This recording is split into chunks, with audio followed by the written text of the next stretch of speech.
what I wanted to show you was how easy and how well this goes down and easy to put up.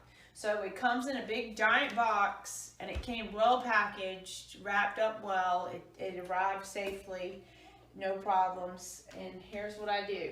So if this seed, you want to take it down, of course we're always using it, so it kind of stays right here unless we need to move it out of the way or put it up.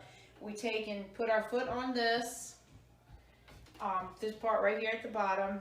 I put my hand on this because this is where it's going to lift up, and I pull up just like that, and then I let it go all the way down.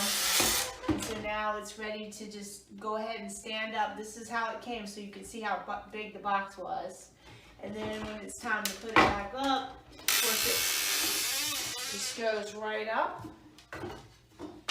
And like I said, this is the extra large one, so it's pretty big. And that's it.